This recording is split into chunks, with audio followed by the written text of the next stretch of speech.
Good morning, everybody, and cheers.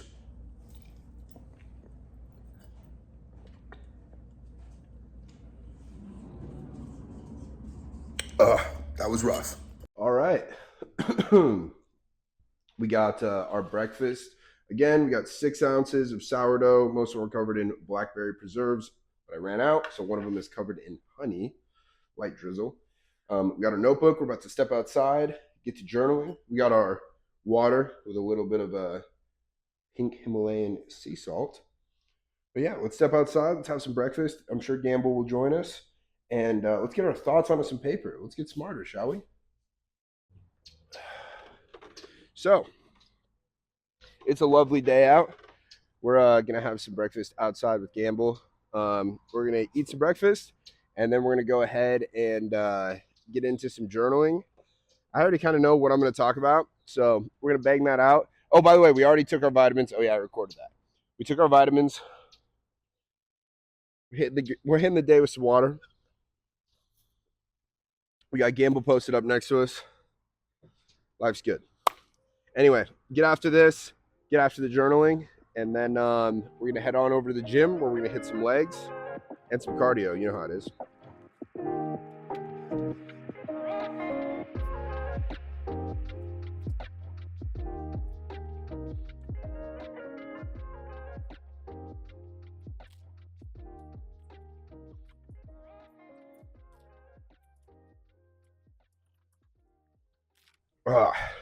The curse of Arizona is that it is sunny, but too damn hot. So I've moved under the shade, and we're going to go ahead and start journaling. Today we're going to be talking about why people fail at wholesaling. I have seen and I've taught a lot of people how to start wholesaling, and I've seen them crush it and run with it. And then I've seen people, get all the exact same information as the other people who crushed it, and they never did a thing with it. And I'm gonna, basically, I want to think about this for my own because I want to be able to help more people. And if I can identify the, most common reasons why people fail, hopefully I can curb that. So yeah. Anyway, that's what we're going to think about today. We're going to stew on this like a scientist attempting to solve problems. Why do people fail at wholesaling, and how can we fix that?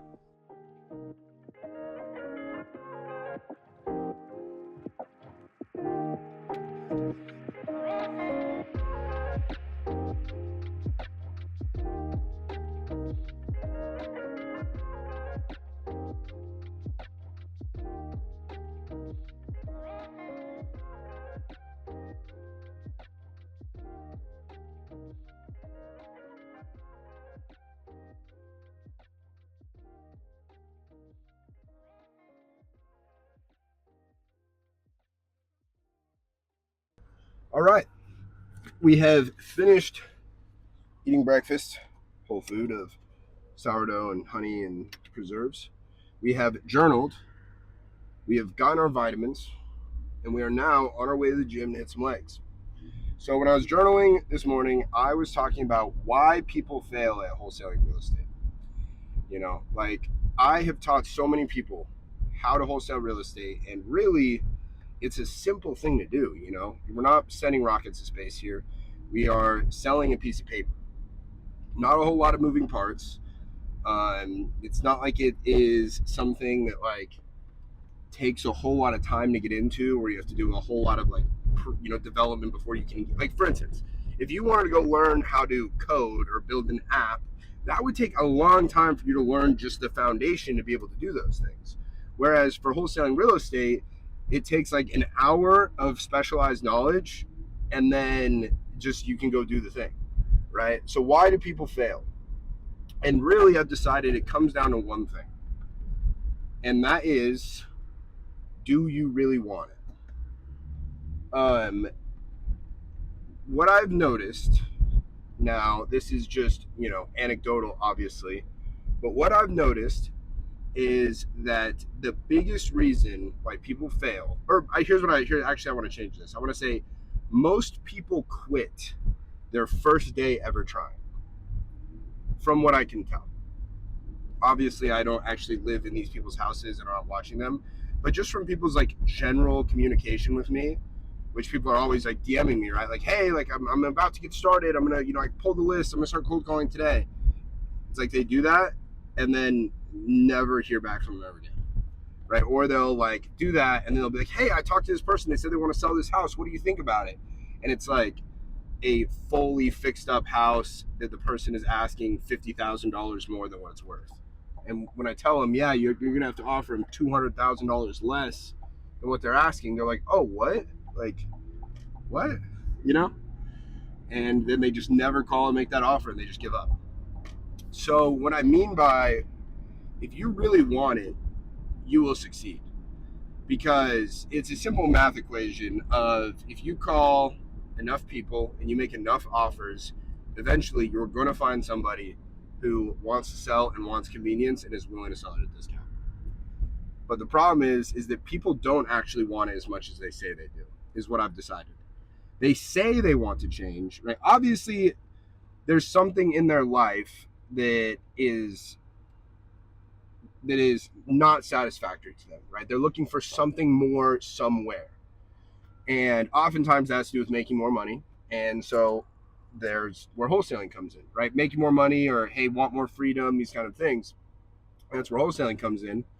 But then they start to get after it, right? They start making calls and they realize, like, oh, this isn't going to happen overnight. Like, oh, some people aren't going to pick up the phone. Some people are going to pick up the phone and they're going to be mean to me. Some people are going to pick up the phone and they don't want to sell. Some people are going to tell me they want to sell and then they're asking way too much money, and it's not even like, why would they ever even be asking that? Like, no other houses have sold for that amount, right? And then they just give up. Whereas the people who want it, and I can pretty much tell when somebody actually wants it. Like, in the first time I talk to them, they succeed. Like, it is like, I'm not going to say 100% of every single time I like talk to somebody, I'm like, oh, that person's going to rip. But it is damn near close. I can tell, because they just have a fire where they're like, I'm willing to do what it takes, right? They're asking me questions, not like, hey, how many calls do I need to make a day? Instead, they're saying, hey, I'm willing to do whatever it takes. Like, I don't care how many calls I have to make, I'm going to do it, right? Because when I got started, I was making over 1,000 calls a day, and I didn't get my first contract for 2 whole months, right? So for 5 or 6 days a week, I'm making 1,000 calls a day, and for 2 whole months, there wasn't a time, right? For the majority of 2 months, I didn't have a property under contract, right? I had a couple things I felt like I was close on, after a month in or something like that, but like, a lot of them just vanished, right? Like, I remember specifically this one lady, and I called and I made her an offer, and she's like, yeah, I think that's pretty good. I just need to think about it. And I'm like, okay. And then I would call her, and then, the next day, and she said, yeah, no, I'm still just kind of thinking. There's some things I need to figure out, blah, blah, blah, blah. And I'm like, okay. And I kept following up, but it was just this string of hope, because I knew that it was going to be a deal if I could get it. And I'm just following along, and then all of a sudden, she calls me back, or I give her a call, and she says, oh, I actually sold to somebody else, right? This would have been my first deal. I had not gotten paid in like a month. Like, it killed me, right? Took all the wind out of my sails. And it would have been really easy for me to give up right there. In fact, guys, I'm not gonna lie to you guys, I almost gave up many times trying to get that first deal, right? I mean, after my first week of me, having made 5,000 calls, and it just felt like I had nothing to show for it besides a couple people who said, yeah, I might be interested in selling, next month or whatever, after summer's over, just things like that. And I was like, I feel like I have nothing to show for the work I was doing. But here's the thing, is I did. Because those 5,000 calls got me that much more comfortable on the phone. They got me that much more confident talking to people. They got me that much more experience of talking about real estate and hearing new things. Like, somebody brought up their foundation. I'm like, what the hell's a foundation? Okay, my phone overheated because it's sitting on the dash of my car, and we're in hot ass Arizona. And also, it's dark as shit. The lighting's terrible in here. And I don't have lights, I just realized. Anyway, I wanted to finish on what I was talking about because it's important. In the beginning, it can feel like you're not moving the needle forward, when in reality you are. You're learning so many things, and every single phone call you get so much better. And you always need to keep something in the back of your mind, and that's that the next phone call you make can be the one that makes you $20,000, right? $50,000. And if you just keep doing, here's also what you need to circle yourself back to, is getting the first deal is absolutely the hardest, because number one, you have zero experience. That's what all these calls you're making is giving you, right? Before you get paid in money, you're going to get paid in experience, and every single phone call you make is giving you that experience that's going to build you into the person you need to become to be able to make this happen, right? Guys, the person you are right now is not the person that's capable of making $100,000 a month. You agree with that, right? You need to become a higher, elevated version of yourself to become worthy of making that 100K a month. And that's not going to come without tribulations, okay? But as you're making these calls, you're getting the experience. And then when you close that deal, now you have all of this experience behind you, plus now you have money. And money makes everything easier. Money plus experience, you add those two together, you invest that money correctly, right? And then all of a sudden your second, third, fourth, fifth deals just start rolling in. You close that first one, I've seen it time and time again. They close the first one and then boom, boom, boom, boom, boom, boom, boom, right? And then it's not long. It is not long. Every single time I've seen it, it is not long after they close the first deal, they make some moves, they invest the money correctly. Now they've got some people, they've got some VAs, they've got the right systems, they got the right marketing. Now they're closing deals left and right. And then they come to me, and then their biggest problem is, Tyson, I'm only closing 2 or 3 deals a month, right? How do I get to where I'm doing 100K a month? And then people get to 100K a month. They're like, Tyson, I need to get to 250 a month, right? I see it happen every single time, right? The wholesaling goes like this. It's like flat, and then it's so exponential, okay? So if you are maybe somebody who is in the trenches right now, because you have to make it out of the trenches to get that first deal, right? I trust me, I've been there, and I know how much it sucks when you're cold calling every single day, feeling like, hey, none of these leads are super motivated or super hot. Just remember, number one, you're getting paid in experience. Number two, it can be that next call. And once you've made it out of the trenches, because you've got that first deal and you have this experience and you now have some money, everything is going to become easier for you, okay? All right, I have to sneeze. Gross. Anyway, I wanted to talk about that. But real quick, I'm going to give you the rundown. I'm at the gym right now. I'm in the parking garage. We got some legs today. Again, I'm still sick, if you couldn't tell. So we're not going to break any records. We're going to do some leg extensions. We're going to do like 3 or 4 sets till failure. We're going to do leg curls, 3 or 4 sets to failure. We're going to see how that feels. And then I might do some, you know what I'm going to do for sure is some machine leg press, like a pin loaded machine, right? So it's super light, like you can easily full stack it. And I'm just going to, try and rep it out and just basically burn out on that. Just do as many sets till failure as I feel like I need. We'll do some calves, and then it's onto the treadmill for 20 minutes, which is going to feel great. I felt so good after it, just like the sweating, amazing. And then immediately after that, this car next to me almost just ran into this car parked in front of them. Anyway, after we do 20 minutes on the treadmill, we're going to hit 10 minutes in the sauna, and then it's time to go make some money, right? So we'll fire off some TikTok videos, then we'll hop on live and do some cold calling. I have a guy that I'm really excited to follow up with, deal in California. We'll see what's up with him. And then I have a bunch of leads that we're going to reactivate. We're going to get them back on the phone. We're going to follow up. I'm going to follow up with some people that I've made an offer to, see if we can maybe revive some of those leads. But yeah, we'll make some moves. It's going to be a good day. So we'll see you guys in a bit. We got back from our workout. Took a shower. We just made some lunch, which is 1 pound of that grass-fed 97% lean ground beef. 2 ounces of sourdough bread that we're going to put some olive oil on top of. Normally wouldn't, oh Jesus, that was a lot. Oh well. Normally wouldn't do that, but I'm not really tracking my calories just because I'm eating so goddamn clean. On the ground beef, we're going to be putting this, I'll show you in a second. It's called Gringo Bandito. What is it? Gringo Bandito hot sauce. And it is like a white vinegar, serrano, onions, habanero, cilantro, salt, spices. It's dank. It's this right here. and it is so gas. But yeah, we're gonna muck this. Dude, I put way too much fucking olive oil on this. Oh my god. Get some of that on there. Dang.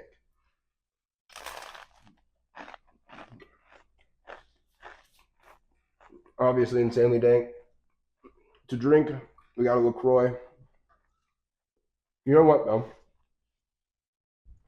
I also want some of this. This is some like fresh squeezed orange juice that Meredith buys. The ingredients are literally oranges, so it is fire. Meredith buys this at AJ's, which is a grocery store we have over here in Phoenix that has like a lot of really good shit. Oh my god.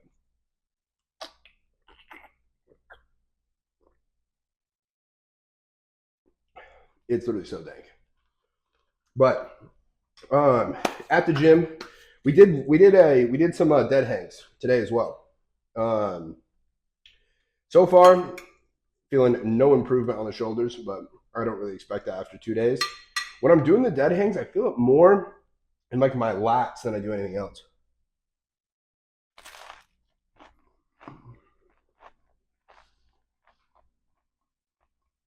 And I wonder if that's because how I'm doing it, or maybe it's just good for your lats. Who knows? I'm not a doctor.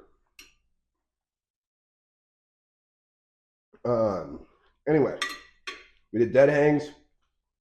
We did some leg extensions. I started to do some leg curls, but the laying leg curl and the single leg standing leg curl were both taken. And so just the sitting one, we kind of have to like lock yourself in, and it felt terrible. I could only do it with super lightweight, but like the positioning of the machine was just off. Like I couldn't get it placed in a good place, like behind my ankles. It was just bad. So I was like, screw this.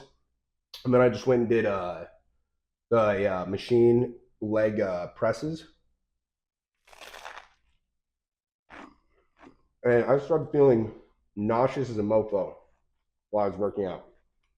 But whatever. We got it in. I know that I still got a fucking pump, and I'll be sore tomorrow. So I'm fine with that. Did our cardio, hit the sauna. Now it's time for the most fun part of the day, which is going to be getting on the phones and making some money.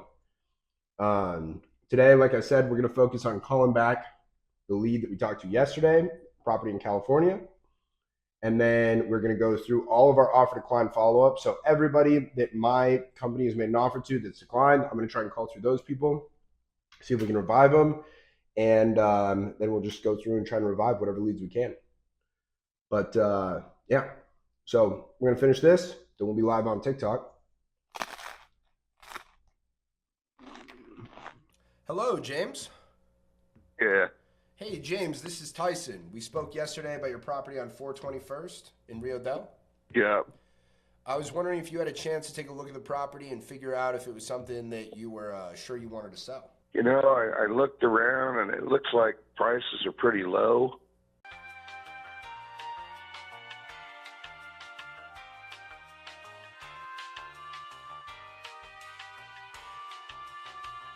Yeah, that sucks. So this guy's situation, I called him about one property, and he says, oh, I own that property and the one next to it. The property I called him about, his daughter is living there with her wife and a kid. They're both on welfare, his daughter and his daughter's wife, and they're family, so he keeps dropping rent for them, and basically it's a hassle. Property next to it, he has some old lady living there. She pays rent. It's fine, whatever. Then he told me about this other property he has, another person not paying rent who he's finishing up the eviction with. The person's cooperating, which if the person cooperates, not big deal. If they don't cooperate in California, it is a pain in your butt. Either way, we are just too far off on all of them because he's taken out more loans, he's refinancing, so he doesn't have a lot of equity.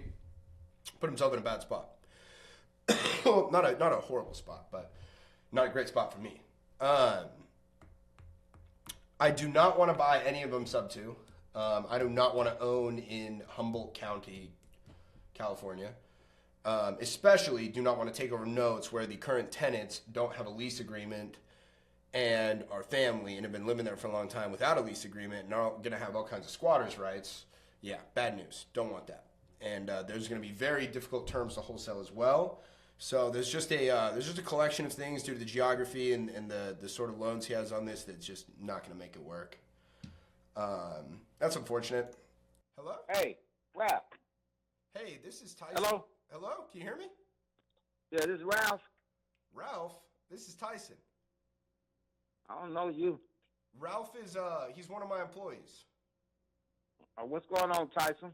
Well, I just saw here that looks like we'd made you an offer to buy this property, yet I don't own this property. So I wanted to call and see if there was something we could do that we could go ahead and get a deal done. Man, I don't think you want to pay me for that property. I think y'all want me to give it to you.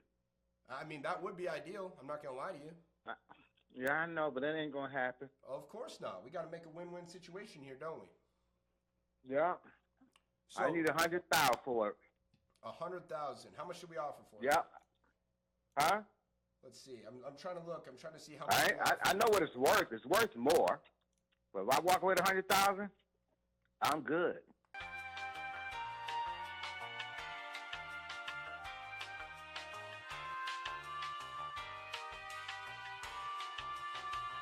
All right. Let me take a look. I'll give you a call back.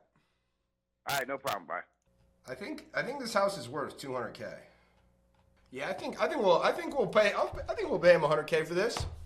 Damn, that was a very quick call. All right, real quick. In the property, is there anything wrong with the flooring, like the foundation? I mean. Nope. Hey, all brand new wood floor. What's that? OSB board put down and everything. Carpet. Well, it's a couple years old now, but. No, but I'm more concerned. I'm just concerned about the foundation. There's no cracks in the ground, nothing like. Oh no! Bulky, like... No, absolutely no leaks, none of that. No. All right. What about the roof? Brand new. Had a roof put on in 2008. In 2008, 2009. Yeah. Okay. No, 2018. Okay. 18. Yeah. My wife said no. Yeah, I wasn't even that's there. Not a new roof, man. Huh? I was gonna say that 2008 is not a new roof, but no, 2018. My mistake. All right. 2018. All right.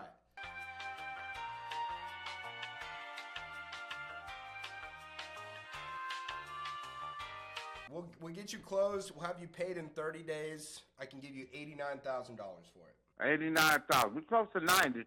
You make it 90, we good. 89,000. I cover the closing costs. There's no realtor fees. That's 89 G's to you. Yeah. Okay. Okay. Sounds good. All right. Give me a second. Let's make this. Let's finalize this, shall we? My offer will be in her inbox in about 5 minutes. Okay. No problem. Got you. All right. I'll send that over. Thank you. Just go ahead and let me know when you get it. Okay. All right. No problem. Tyson. All right. We'll talk to you soon. All right. Bye-bye. All right. Let's go. We're getting it at 89. We like that. We like that. All right. Offer made. Let's go. So we're going to go to DocuSign. Anyway, I just texted the guy. I said, hey, it's Tyson. Did you get the email? Okay, guys, here's the plan. I'm going to just give this guy an hour or so, and then we'll call him back. And when I go to call him back, we'll hop back on live. Okay? And when he does sign the contract, I'll post a celebratory story so you guys can see and we can get hyped together. And then tomorrow, when he does sign, we'll start the process. You guys can see me do everything with the title company, and we'll start to find a buyer. We need to get pictures first, but then we'll start to find a buyer, and you guys can see the entire process of how I do that, and it's really not that crazy. All right, had a good cold calling session today. We talked to a guy and made him an offer. He was asking $100K for his house. ARV is $200K, and we offered him 89, and he accepted. We haven't heard back from him yet, so we'll have to see on that, but hopefully we get that one locked up, and then tomorrow, on tomorrow's live, we can focus on doing everything we need to do, getting pictures, and then starting to find a buyer for it. But right now, me and Meredith are at AJ's, which is a grocery store here in Arizona, to get some steaks for dinner tonight. So this is my like favorite place. Look at this. Like they're oh, I can't flip my camera. It's so annoying. But their like seafood section and everything is just so good. Look, they got Dover sole. Look at these tuna steaks. Look at I this know, I salmon. want this. And the Chilean sea bass. Yeah, look at that. That's insane. That's some rainbow trout fillets. Look at that halibut. That is massive. Also, $29.99 a pound is insane. But this is what we're looking for. How's it going? Good. Yes. Can I get? Let's see here. I'm gonna do. Let me get one of these, or actually two of these prime New York strips, and then one of these ribeyes. Which one am I getting? That's what I'm about to ask you. Which one do you want? I want filet. Do they have that? These? That's not filet. I mean, it's tenderloin.